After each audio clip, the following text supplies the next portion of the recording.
Friends, नमस्कार। स्वागत है आप सभी का हमारे इस YouTube चैनल केमथाट एजुकेशन पर। दोस्तों, आज हम लोग पढ़ेंगे एल्कोहल के बनाने की विधि, यानी कि method of preparation of alcohol के बारे में पढ़ेंगे, जो कि आपके बोर्ड के एग्जाम के पॉइंट ऑफ व्यू से और फिर आप जो कंपटीशन के एग्जाम दे रहे हैं IIT JEE नीट का, उसके पॉइंट ऑफ व्यू से बहुत ही ज्यादा इंपॉर्टेंट है। क्योंकि इसमें हम बहुत सारे ऐसे ऐसे रिएक्शन देखते हैं जो कि बहुत ही ज्यादा कॉम्प्लिकेटेड होते हैं, और कुछ रिएक्शन ऐसे होते हैं जो बहुत ज्यादा इजी होते हैं। जो इजी रिएक्शन होगा वो जो है कि आपके बोर्ड के एग्जाम में आ जाएगा, जो कॉम्प्लिकेटेड होगा, जो थोड़ा कठिन होगा, जिसमें थोड़ा कंसेप्ट लगेगा, वो आपके कॉम्पिटेटिव एग्जाम में आ जाएगा। ठीक है, कंसेप्ट का मतलब कॉम्पिटेटिव एग्जाम, जो इजी है वो बोर्ड के एग्जाम में आ जाएगा। ठीक है, तो चलिए देखते हैं। सबसे पहला मेथड हम पढ़ेंगे कि हम लोग हेलो एल्केन से किस प्रकार से हम लोग क्या बनाएंगे, एल्कोहल बनाएंगे, इसके बारे में हम लोग देखते हैं। ठीक है, तो देखिए, जब हम लोग हेलो एल्केन पर रिएक्शन करा देते हैं एक्वस पोटेशियम हाइड्रोक्साइड के साथ। एक्वस का मतलब पोटेशियम हाइड्रोक्साइड एक बेस है, इसको हम लोग वाटर में डिजॉल्व कर देते हैं, इसको हम लोग क्या कहते हैं, एक्वस पोटेशियम हाइड्रोक्साइड। इसके साथ अगर हम रिएक्शन कराएंगे तो ये हमारा बनता है क्या, एल्कोहल बनता है। इसके साथ साथ पोटेशियम हाइलाइड आपका निकल जाता है बाहर। ठीक है, इस प्रकार से रिएक्शन होता है। जैसे कि अगर हम लोग CH3Cl पर रिएक्शन करा दे KOH का एक्वस मीडियम में, तो इस रिएक्शन के द्वारा क्या होता है, मेथेनॉल बनता है। ठीक है, इसके साथ KCl आउट हो जाएगा। अगर इसी प्रकार से अगर हम लोग CH3 CH2 और यहाँ पर CH3 यहाँ पर Cl कर दे, तब ये रिएक्शन में क्या हो जाएगा, KOH के साथ अगर रिएक्शन करा दे एक्वस मीडियम में, तो यहाँ पर भी क्या हो जाएगा, 2 डिग्री अल्कोहल बन जाएगा। इसी प्रकार से CH3 CH CH3 और यहाँ पर OH हो जाएगा। ठीक है, अगर इसी प्रकार से अगर हम 3 डिग्री अल्कोहल बनाना चाहें तो CH3 CH3 CH3 इसके ऊपर Cl का रिएक्शन करा दें KOH एक्वस वाटर के प्रेजेंस में, तो इस रिएक्शन में क्या हो जाएगा, 3 डिग्री आपका अल्कोहल प्राप्त हो जाएगा इस प्रकार से। ठीक है, ये रिएक्शन आपका बहुत ही इजी है। इसमें हम थोड़ा सा मैकेनिज्म इसके बारे में देख लेते हैं, बहुत ज्यादा कॉम्प्लिकेटेड मैकेनिज्म नहीं है, इसके मैकेनिज्म के बारे में हम लोग देख लेते हैं। देखिए, ये रिएक्शन जो है कि न्यूक्लियोफिलिक सब्स्टिट्यूशन रिएक्शन है, यानी कि इस केस में न्यूक्लियोफाइल आएगा और आकर के लिविंग ग्रुप को सब्स्टिट्यूट करेगा, मतलब जो निकलने वाले ग्रुप है उसको हटाएगा। ठीक है, तब इसका मैकेनिज्म कैसे होता है इसके बारे में देखते हैं। अब ये जो न्यूक्लियोफिलिक सब्स्टिट्यूशन रिएक्शन है, यानी कि ये रिएक्शन किस पाथ से जाता है, SN पाथ से जाता है। और जब SN पाथ से जाता है तो इसमें 2 प्रकार से हो जाएंगे, 2 रिएक्शन होंगे। एक होगा आपका SN1 पाथ और एक होगा आपका SN2 पाथ। SN1 पाथ में क्या होगा कि इस पाथ के लिए हमारे पास जो हेलो एल्केन है, हमारा हेलो एल्केन क्या होना चाहिए, हेलो एल्केन आपका बल्कि होना चाहिए, हेलो एल्केन आपका बल्कि होना चाहिए, यानी कि बड़ा होना चाहिए। और SN2 पाथ में, यानी कि ये अगर जितना ज्यादा 3 डिग्री वाला सबसे ज्यादा प्रीफर करेगा, फिर 2 डिग्री वाला, फिर 1 डिग्री वाला, SN1 पाथ के लिए। और SN2 पाथ के लिए आपका जो हेलो एल्केन है वह स्मॉल होना चाहिए। इस केस में हमारा हेलो एल्केन क्या होना चाहिए, स्मॉल होना चाहिए। ठीक है, और जब स्मॉल हेलो एल्केन होगा तब इसके लिए ऑर्डर क्या हो जाएगा, SN2 के लिए, SN2 के लिए ऑर्डर हो जाएगा 1 डिग्री, फिर 2 डिग्री, फिर 3 डिग्री हमारा ऑर्डर हो जाएगा। एक चीज और देखिए, SN1 रिएक्शन में जो है कि दोनों प्रोडक्ट बनता है, रिटेंशन और इन्वर्जन दोनों प्रोडक्ट बनेगा, रिटेंशन प्लस इन्वर्जन बनेगा। और SN2 में क्या होगा, SN2 में सिर्फ और सिर्फ इन्वर्जन प्रोडक्ट बनता है। ठीक, ये चीज तो आप लोग जानते ही होंगे, क्योंकि हमने इसको हेलो एल्केन वाले चैप्टर में खूब अच्छे से क्लियर कर दिया है। तो अगर आप लोगों ने वहां पर वीडियो देखे होंगे तो ये चीज के बारे में आप लोग को बहुत ही अच्छे से क्लियर होगा। ठीक है, तो इसको हम मिटाते हैं और इसके मैकेनिज्म की तरफ चलते हैं कि कैसे मैकेनिज्म होगा।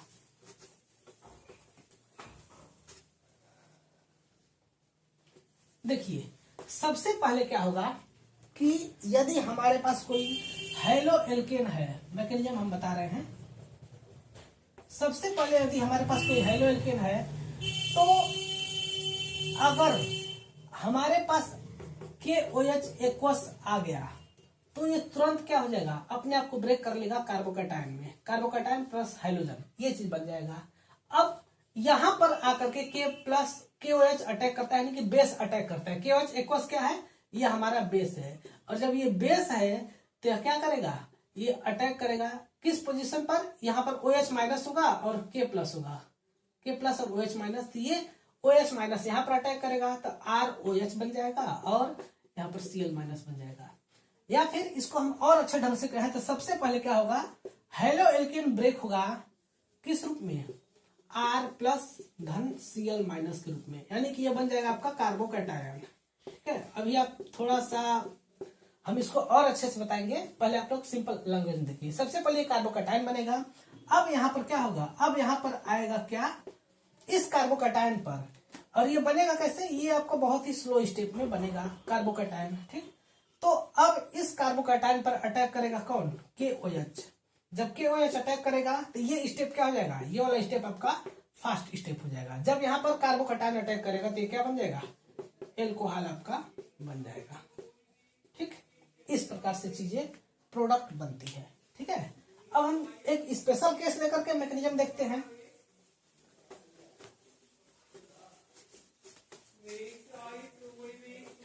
जैसे कि मान लीजिए कि हमारे पास रिजेंट है, मतलब रिएक्टेंट है हमारे पास CH3 CH2 Cl। अब आप बताइए ये कौन सा हेलो एल्केन है, ये आपका 1 डिग्री हेलो एल्केन है। और जब ये 1 डिग्री हेलो एल्केन है तो इस केस में क्या होगा, SN2 रिएक्शन होगा। कैसे SN2 रिएक्शन होगा, तो इसका हम लोग मैकेनिज्म देखते हैं।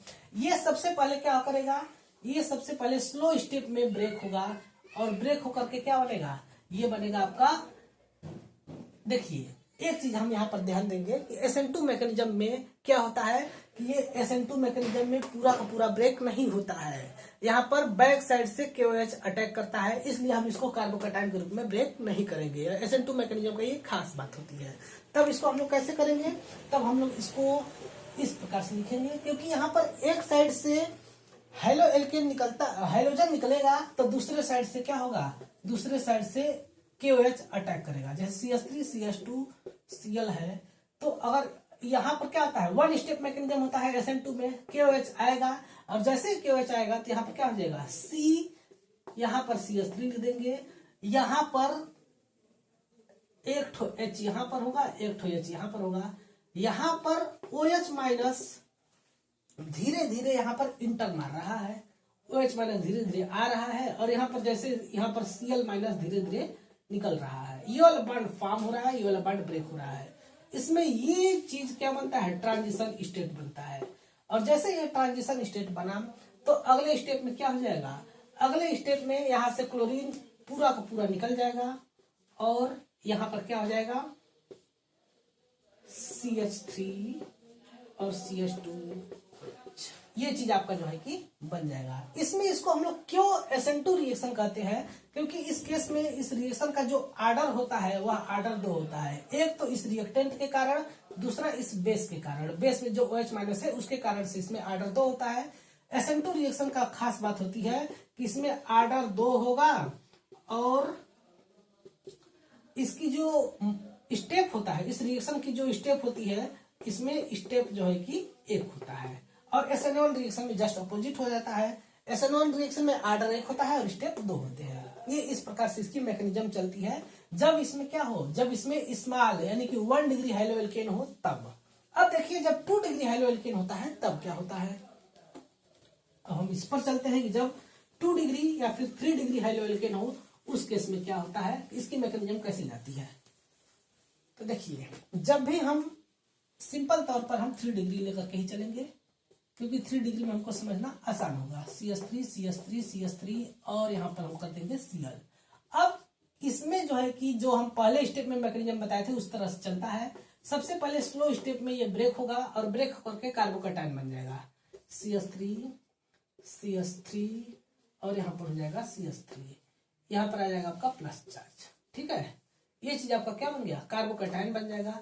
और जैसे ये कार्बोकैटायन बना तो ये कार्बोकैटायन क्या देखे होगा, स्टेबल होगा। जहां पर कार्बोकैटायन बनना संभव है वहां पर हम कार्बोकैटायन की क्या देखेंगे, स्टेबिलिटी देखेंगे। अब चूंकि ये कार्बोकैटायन जो है कि 3 डिग्री है तो यह ऑलरेडी कार्बोकैटायन स्टेबल है, 3 डिग्री कार्बोकैटायन है तो यह ऑलरेडी स्टेबल है। ठीक है, ये हो गया आपका स्टेप 1। अब स्टेप 2 में क्या होगा कि इस कार्बोकैटायन पर ही अटैक करेगा कौन, इसी कार्बोकैटायन पर अटैक होगा पोटेशियम हाइड्रोक्साइड का। ठीक, यहाँ पर पोटेशियम हाइड्रोक्साइड अटैक करेगा। जैसे ही यहाँ पर अटैक करेगा पोटेशियम हाइड्रोक्साइड, तो ये OH यहाँ पर लगेगा और K निकल जाएगा। ठीक, कैसे निकलेगा? तब ये मतलब कि यहाँ पर क्या बन जाएगा, यहाँ पर आपका बनेगा आपका प्रोडक्ट C। देखिए इस केस में जो है कि एक चीज और ध्यान देंगे कि यहाँ पर अब दो प्रकार का प्रोडक्ट बनेगा। एक कंडीशन ये भी हो सकता है कि यहाँ पर देखिए माइनस के रूप में है, ये आपका फ्रंट साइड से अटैक कर दे, और दूसरा कंडीशन ये हो सकता है कि आपका बैक साइड से अटैक कर दे। और देखिए जब ऐसा होगा कंडीशन, तो जब फ्रंट साइड से अटैक करेगा OH, तब उस केस में OH आपका क्या हो जाएगा, बेस पर बनाएंगे, और एक ठो CH3 को हम डैश पर बना देंगे। ठीक है, और बाकी जो CH3 है वो जो है कि प्लेन में हो जाएंगे इस प्रकार से। ये कंडीशन नंबर A है, जब फ्रंट से अटैक करेगा तब ये प्रोडक्ट बनेगा।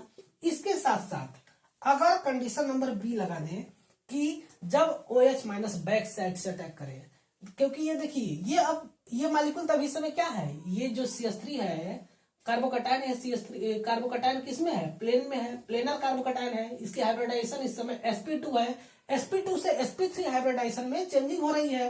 तो अब इस केस में ये OH माइनस यहाँ पर अटैक करेगा, और जैसे ही OH माइनस यहाँ पर बैक साइड से अटैक करेगा, तो इस कार्बन के साथ जो हमारा OH है वह बैक साइड में लग जाएगा। और तीनों में से अब चूंकि तीनों बराबर हैं, इसलिए कोई भी एक CH3 आपका क्या हो जाएगा, प्लेन एबव द प्लेन हो जाएगा, और बाकी दो CH3 आपका प्लेन में हो जाएंगे। ठीक है, इसमें दो प्रोडक्ट बनते हैं, A और B दोनों बनते हैं। लेकिन जो SN2 रिएक्शन था उसमें सिर्फ और सिर्फ एक प्रोडक्ट बनता है, और उसमें क्या होता है, इन्वर्जन होता है। इन्वर्जन होगा का मतलब देखिए उसमें थोड़ा सा एक चीज हमने बताना भूल गए। देखिए ये चीज हो गया होगा, मिटा दे रहे हैं। इन्वर्जन का मतलब होता है कि अगर हाइड्रोजन अगर फ्रंट साइड में है तो जो बेस लगेगा वो कहां पर लगेगा, बैक साइड में लगेगा। जैसे कि C के साथ Cl है, यहाँ पर इस प्रकार से एक ठो H है, और यहाँ पर एक ठो ये है, और यहाँ पर CH3 है। ठीक, इस प्रकार से है। और यदि इस पर KOH अटैक करेगा, चूंकि यह 1 डिग्री हेलो एल्केन है, तो अब इस केस में OH हमेशा बैक साइड से लगेगा। यानी कि बैक साइड मतलब इस प्लेन का बैक साइड, इस प्लेन का बैक मतलब इस फ्रंट का बैक साइड क्या होगा, डैश होगा। तब अगले केस में जो हमारा प्रोडक्ट बनेगा वो क्या हो जाएगा, C के साथ डैश OH, यहाँ पर वेज पर आ जाएगा H, यहाँ पर H, और यहाँ पर ये CH3 बनेगा। सिर्फ इसमें एक प्रोडक्ट बनेगा, और उसमें क्या होता है, दो प्रोडक्ट बनता है। ठीक है, इस प्रकार से हम समझेंगे क्या कि जब हम लोग हाइलो एल्केन का रिएक्शन कराते हैं, हाइलो एल्केन पर जब पोटेशियम हाइड्रोक्साइड का रिएक्शन कराएंगे तो कैसे होगा। अगर यही एक्वस की बजाय अगर एल्कोहलिक ले लें तो यह क्या हो जाएगा, एल्कीन बन जाएगा। ठीक है, एक और रिएक्शन इसके ऊपर देखते हैं जो कि बहुत ही खास है। हमारा अगला रिएक्शन है CH3 CH3 CH CH2 और Cl। इस केस में अगर हम पोटेशियम हाइड्रोक्साइड के साथ रिएक्शन करा दें एक्वस मीडियम में, तो हमारा क्या प्रोडक्ट बनेगा, इसके ऊपर देखते हैं। तो इसके ऊपर हम आप नॉर्मल प्रोडक्ट की बात करें तो आप क्या करेंगे, यहाँ Cl को हटाएंगे, OH लगा देंगे, जो कि सब लोग करते हैं। लेकिन ये प्रोडक्ट क्या हो जाएगा, ये प्रोडक्ट आपका गलती हो जाएगा। क्यों गलती हो जाएगा, क्योंकि देखिए इस स्टेप में क्या है, यह जो है कि बल्कि आपका रिएक्टेंट है। ये हमारा रिएक्टेंट क्या है, बल्कि है। और जब बल्कि रिएक्टेंट होता है तो यह SN1 पाथ से जाना चाहता है, और जब हम SN1 पाथ से जाएंगे तो हम क्या देखेंगे, कार्बोकैटायन की स्टेबिलिटी देखेंगे। ठीक है, और जब हम कार्बोकैटायन की स्टेबिलिटी देखेंगे तो वहीं से हमारा बात निकल जाएगा कि ये जो है कि गलत है। ठीक है, चलिए देखते हैं कि कैसे और क्यों गलत है। इसका मैकेनिज्म में ही सारी राज इसकी छिपी हुई है। तो हम मैकेनिज्म को देख लेते हैं तो हमको सारी चीजें समझ में आ जाएगी। इसी का हम लोग मैकेनिज्म देखते हैं। ठीक है, देखिए अगर हम लोग रिएक्शन करा दे किसका, CH3 CH CH2 और CH2 Cl पर, अगर हम लोग इसका रिएक्शन कराएंगे तो सबसे पहले क्या होगा, स्लो स्टेट में कार्बोकैटायन बनेगा। कैसे बनेगा, CH CH3 फिर CH3 और इसके बाद फिर यहाँ पर CH2 पर प्लस चार्ज। ठीक, यहाँ Cl माइनस निकल गया। ये स्टेप क्या है, ये वाला स्टेप आपका स्लो स्टेप है। ठीक, तब ये आपका कौन सा कार्बोकैटायन है, 1 डिग्री कार्बोकैटायन है ना, 1 डिग्री कार्बोकैटायन, जो कि क्या है, लेस स्टेबल है। और जब ये लेस स्टेबल है तो हम क्या करेंगे, हम इसको मोर स्टेबल बनाएंगे। और इसको मोर स्टेबल बनाने के लिए क्या करेंगे, देखिए ये वाला जो हाइड्रोजन है, ये हाइड्रोजन टाटामराइज कर जाएगा। इसको हम पहले बाइंड के साथ लिखते हैं यहाँ पर H।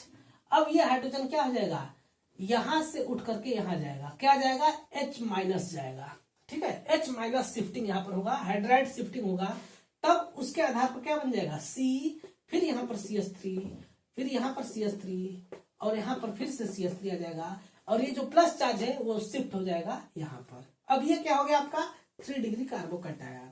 और जैसे ये 3 डिग्री कार्बोकैटायन हो गया तो फिर अब ये क्या हो जाएगा, ये आपका प्रोडक्ट बन जाएगा 3 डिग्री एल्कोहल। और जब हम इस पर 3 डिग्री एल्कोहल इसका प्रोडक्ट बनाएंगे तो इसके भी 2 प्रोडक्ट बनेंगे। और जब 2 प्रोडक्ट बनेंगे तो कौन कौन सा होगा, एक ठो में OH प्लेन में होगा, एक ठो OH जो है कि एबव द प्लेन होगा, और एक ठो OH क्या हो जाएगा, बिलो द प्लेन हो जाएगा। Plus C below the plane of OH, यहां पर आपका CH3, यहां पर आपका CH3, यहां पर आपका CH3, ठीक। ये चीज आपका प्रोडक्ट बनता है, ठीक है। उम्मीद करते हैं कि आपको ये चीजें समझ में आ गई होगी। अब हम अगले नेक्स्ट रिएक्शन के ऊपर चलते हैं कि जब हम लोग हेलो एल्केन पर एल्कीन के साथ हम एल्कीन से कैसे एल्कोहल बनाएंगे, इसके ऊपर चलते हैं। अभी तो हम लोगों ने देखा कि हेलो एल्केन से कैसे हम एल्कोहल बनाते हैं, अब हम देखेंगे कि एल्कीन के साथ कैसे एल्कोहल बनाते हैं। बहुत ही जबरदस्त ये सब रिएक्शन है, इसके बारे में हमको जानना बहुत ही ज्यादा जरूरत है, ठीक है। उम्मीद करते हैं कि पहला वाला रिएक्शन शुरू आ गया होगा आप समझ में। अब हम चलते हैं दूसरे रिएक्शन पर। दूसरा हमारा रिएक्शन है फ्रॉम एल्कीन। एल्कीन के साथ किस प्रकार से हम लोग बनाएंगे, तो देखिए इस रिएक्शन में हम क्या करेंगे कि जब भी हम लोग एल्कीन पर वाटर का रिएक्शन कराते हैं in presence of catalytic acid, acid को हम लोग क्या लेते हैं, कैटलिस्ट के रूप में लेते हैं। और जब इसका रिएक्शन कराएंगे तो ये क्या हो जाता है, ये आपका बन जाता है CH3CH2OH, एल्कोहल बन जाता है, ठीक है। नॉर्मल एल्कीन 1 डिग्री एल्कोहल बनता है। और अगर हम लोग क्या करें, CH3CH डबल बॉन्ड CH2, और इस पर हम लोग H2O के साथ रिएक्शन करा दे H प्लस के प्रेजेंस में, तो ये क्या हो जाता है, इस केस में ये आपका बनता है RCH, फिर CH3 और OH, ये चीज आपका बनेगा। इस केस में आपका 2 डिग्री एल्कोहल बन जाएगा, ठीक है। अगर हम लोग C double bond C CH2 R और R के साथ रिएक्शन करा दें H2O और H प्लस के साथ, तो इस केस में जो है क्या हो जाता है, CH3 OH R R, इस केस में बन जाएगा आपका 3 डिग्री एल्कोहल, ठीक है। 1 डिग्री 2 डिग्री और 3 डिग्री एल्कोहल बनता है। आपके मन में ये प्रश्न आएगा, लेकिन अभी नहीं प्रश्न आएगा, जब आप लोग इसका मैकेनिज्म देख लेंगे तब आपके मन में ये प्रश्न आएगा कि क्यों, कि हमने क्यों OH को सिर्फ और सिर्फ इस कार्बन पर लगाया है, इस कार्बन पर हमने OH को नहीं लगाया। इसका रीजन क्या है, तो इसका रीजन है मार्कोनिकॉफ का रूल। क्या रीजन है, मार्कोनिकॉफ्स रूल। मार्कोनिकॉफ्स रूल क्या कहता है, इसके बारे में हम लोग जानेंगे। तो इसके बारे में जानने के लिए हम क्या करेंगे, सबसे पहले मैकेनिज्म को देखते हैं। अगर मैकेनिज्म ही क्या करेगा, सारे क्वेश्चन का हमारे आंसर दे देगा। कोई भी रिएक्शन है आपका नहीं समझ में आ रहा है, मैकेनिज्म देखिए समझ में आ जाएगा। क्लास 12 के बच्चों का ये प्रॉब्लम होता है, हमारे अगल बगल के लोग भी कहते हैं कि केमिस्ट्री बहुत ज्यादा कठिन होता है। केमिस्ट्री इसलिए कठिन होता है क्योंकि हम क्लास 12 के बच्चों को अच्छे टीचर नहीं मिल पाते हैं और उनको पूरे रिएक्शन को रटना पड़ता है। और जहां पर रटने वाली चीजें आ जाएगी वहां पर कठिन हो जाएगा, और जहां पर समझने वाली चीजें हो जाएगी वहां पर आसान हो जाएगा। तो देखिए हम इसको समझने का प्रयास करते हैं कि सबसे पहले होता क्या है। ये हमारा है alkene CH2 double bond CH2, इसके ऊपर हम रिएक्शन कराते हैं। अच्छा, इसको देखने से पहले हम पहले एसिड को देख लेते हैं, इसके बाद हम इसको देखते हैं। इसमें हम जनरली एसिड लेते हैं H2SO4 को। H2SO4 किस रूप में ब्रेक करता है? H प्लस और HSO4 माइनस के रूप में। एसिड वे है जो H प्लस दे, और जो H प्लस देता है वही जो है कि एसिड कहलाता है, और उसी का हमको काम है। ये आर्हेनियस के अनुसार है, एक्वस मीडियम में, और इसके बाद ये उनके लारी ब्रांस्टेड के अनुसार भी है। किसके मीडियम में? लारी ब्रांस्टेड कहते हैं कि जो प्रोटॉन दे वह एसिड है, तो ये जो है कि H प्लस प्रोटॉन ही है, ये चीज डोनेट कर रहे थे, क्या है? एसिड है। जिसके पास इलेक्ट्रॉन की डिफिशियंसी है वह एसिड है, या इस H प्लस के पास इलेक्ट्रॉन की डिफिशियंसी है तो ये क्या है? एसिड है। ठीक, अब देखते हैं इसका मैकेनिज्म। सबसे पहले क्या होगा कि इस CH2 डबल बॉन्ड CH2 पर अटैक होगा किसका? H प्लस का। ये पाई बॉन्ड इस पर अटैक किया, ठीक, और जब पाई बॉन्ड अटैक करेगा तो क्या हो जाएगा? ये बन जाएगा आपका CH2, फिर CH2, यहां पर इसके पाई इलेक्ट्रॉन दोनों के साथ इस प्रकार से कॉम्बिनेशन रहेगा थोड़ी देर के लिए, और तुरंत बाद ये जो है कि HSO4 यहां पर आएगा और किसी एक हाइड्रोजन पर, मतलब किसी एक कार्बन पर हाइड्रोजन चला जाएगा, और ये बन जाएगा आपका CH2, CH2H और HSO4, ये चीज बन जाएगा। ठीक है, अब अगले स्टेप में जैसे ही हम लेकर के आएंगे, देखिए यहां पर ये चीज तो बन गया, लेकिन यहां पर ये क्या है? पार्सली निगेटिव होगा और ये पार्सली पॉजिटिव होगा, क्योंकि यह क्या है? इसके पास है ऑक्सीजन, और ऑक्सीजन होता है क्या? इलेक्ट्रोनिगेटिव। तो ये पूरे रिएक्शन में जो है कि इलेक्ट्रॉन को अपनी तरफ खींच के रखेगा। अब अगले स्टेप में आएगा HOH, वाटर, जो कि हमारे काम का है, और इसका लोन पेयर यहाँ पर अटैक करेगा, और जैसे ही लोन पेयर अटैक करेगा तो क्या हो जाएगा? CH2, फिर CH3, ये तो CH3 हो जाएगा। यहाँ पर ये जैसे ही लोन पेयर अटैक करेगा तो ये हो जाएगा OHH, और ये जैसे ही लोन पेयर अटैक करेगा तुरंत ये HSO4 यहाँ से बाहर निकल जाएगा, यहाँ पर बच जाएगा प्लस चार्ज, और यहाँ से निकल जाएगा क्या? HSO4 minus. अब अगले स्टेप में यहाँ से H प्लस रिमूव होगा, और क्या बन जाएगा? ये बन जाएगा आपका CH3, CH2, OH, ये चीज आपका बन जाएगा। ठीक है, अब ये H प्लस और ये HSO4 मिल करके क्या बन जाएंगे? H प्लस और HSO4 मिल करके पुनः H2SO4 बन जाएगा। यानी कि जिस रूप में हमने एसिड का H प्लस को यूज किया था उसी रूप में हमें एसिड का H प्लस मिल गया। अर्थात इस केस में हमारा क्या हो गया? एसिड जो है कि कैटलिस्ट के रूप में काम कर रहा है। ठीक है, अगर इसमें हम लोग प्रोटॉन की लेबलिंग करेंगे तो हमें पता चल जाएगा, यानी कि इसमें हम लोग हाइड्रोजन के बजाय, वाटर के बजाय हम ड्यूटेरियम ले लें तो पता चल जाएगा कि जो इसका एक ठो H जो है कि सल्फर से आ रहा है, सल्फ्यूरिक एसिड से आ रहा है, और दूसरा H जो है कि इससे आ रहा है, वाटर से आ रहा है। ठीक है, इसको हम लोग करके देख सकते हैं, लेकिन वीडियो बहुत ज्यादा बड़ा हो जाएगा ऐसा करने पर। ठीक है, अब हम ये देखते हैं कि हमने जो आपके लिए क्वेश्चन छोड़ा था कि क्यों जो है कि हाइड्रोजन उस जगह पर जा रहा था जहां पर लेस हिंड्रेंस था। ठीक है, उसके बारे में देखते हैं, और तब समझ में आएगा कि मार्कोनिकॉफ रूल क्या है। देखिए, अगर हम लोग बात करें RCH डबल बॉन्ड CH2 पर H प्लस का रिएक्शन, तो हमारे पास क्वेश्चन ये आएगा कि इस H प्लस को हम भेजे तो भेजे कहां? इस कार्बन पर या इस कार्बन पर? ठीक है, किस कार्बन पर भेजे H प्लस?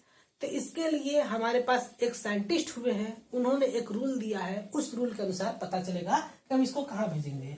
उनका नाम था मार्कोनिकॉफ। उन्होंने बताया कि जो अटैकिंग रिजेंट का, जो ये अटैकिंग रिजेंट है, इसका पॉजिटिव वाला स्पेसीज, कोई भी अटैकिंग रिजेंट का पॉजिटिव वाला स्पेसीज उस कार्बन पर जाएगा जिस कार्बन पर हाइड्रोजन की संख्या अधिक हो। किस कार्बन पर हाइड्रोजन की संख्या अधिक है? तो इस कार्बन पर, फर्स्ट वाले कार्बन पर हाइड्रोजन की संख्या अधिक है, तो इस कार्बन पर अटैकिंग रिजेंट जाएगा, और जब इस कार्बन पर अटैकिंग रिजेंट जाएगा तो फिर यहां पर क्या आ जाएगा? पॉजिटिव चार्ज आ जाएगा। इसके पीछे दो रीजन है इस नियम को बताने के पहले। पहला नियम कि ऐसा इसलिए होता है क्योंकि ये जो एल्किल ग्रुप हमने लिया है यह प्लस आई इफेक्ट दिखाते हैं, और जब ये प्लस आई इफेक्ट दिखा रहे हैं तो ये इलेक्ट्रॉन जो है कि पुश करेगा इस साइड में, और जैसे इलेक्ट्रॉन इधर पुश करेगा तो ये पाई इलेक्ट्रॉन इधर शिफ्ट हो जाएंगे।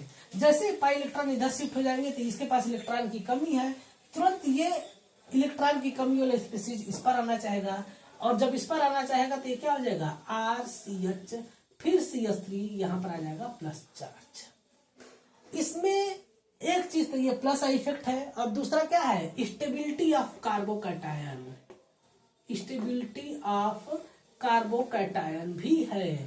यहाँ पर इस तरह से बनाने के पास कार्बोकैटायन स्टेबल है क्योंकि यहाँ पर 2 डिग्री कार्बोकैटायन बना है, लेकिन सपोज करिए कि अगर ये H प्लस यहाँ पर जाता तो यहाँ पर प्लस चार्ज जाता, और जब ऐसे पर होता तो क्या हो जाता RCH2 और CH2 पर प्लस चार्ज, यहाँ पर बनता 1 डिग्री कार्बोकैटायन जो कि कम स्टेबल है। तो अब बताइए कौन ज्यादा स्टेबल है, तो ये वाला ज्यादा स्टेबल, तो ये सही है और ये गलत है। ठीक है, यही मार्कोनिकॉफ का नियम कहता है कि H प्लस वहां जाएगा जहां पर हाइड्रोजन की संख्या अधिक मात्रा में हो, यानी कि पॉजिटिव चार्ज वाले स्पीसीज वहां जाएंगे जहां हाइड्रोजन की संख्या अधिक हो, तो ये वाला इस पर हाइड्रोजन की संख्या अधिक है तो यहाँ पर जाएगा, और ये पाई इलेक्ट्रॉन यहाँ शिफ्ट हो जाएगा। इसके 2 कारण है, पहला प्लस आई इफेक्ट दिखा रहे हैं और दूसरा स्टेबिलिटी ऑफ कार्बोकैटायन। दोनों एक ही पहलू बता रहे हैं कि जहां पर प्लस आई इफेक्ट ज्यादा होगा वहां पर कार्बोकैटायन की स्टेबिलिटी ज्यादा होगी।